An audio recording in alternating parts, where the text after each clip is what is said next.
Hi everybody, welcome back. So this week we talked about internet safety. I think the reason that internet safety is so important is because it really is a safety issue. And it is a physical safety issue, but above and beyond being physical safety, it goes into financial safety of both the student and the family. And you go into the idea of cyberbullying, of privacy. So it is a safety issue in a wide variety of ways.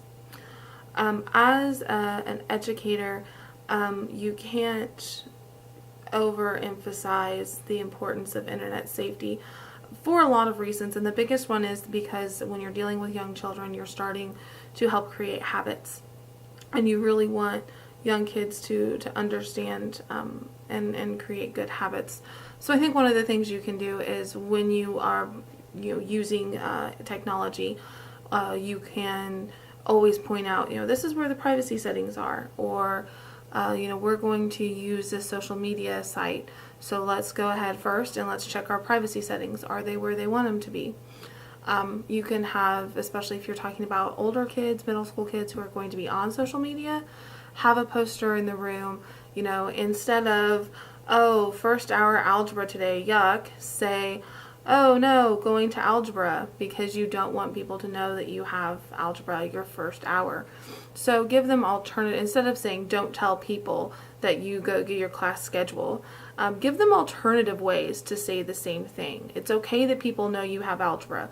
Most kids have a math class, but we want to make sure that they don't know when you have algebra.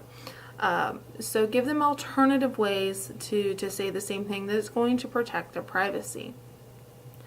Now I think the NetSmarts, I thought it's a really good idea, and I think it might be better and more geared toward people who haven't grown up with technology. My age and younger, we've grown up with technology, and so some of these things are second nature to us. And I feel like people who may be a little bit older are still kind of catching up to this. So I think you could do one that's an introduction, which is more like what this one was, and then maybe one that's a little bit more detailed.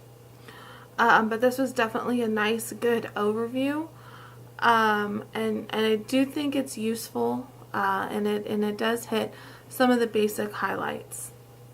The part of the youth safety article that I think astonished me the most was when they were talking about the sexual advances on social media and how few children brought it to the attention of an adult. And when I read that, I was kind of struck, because you would think that that would be something that a child would tell a parent immediately, even though just with the statistics that it's not. It still kind of just reinforces that idea.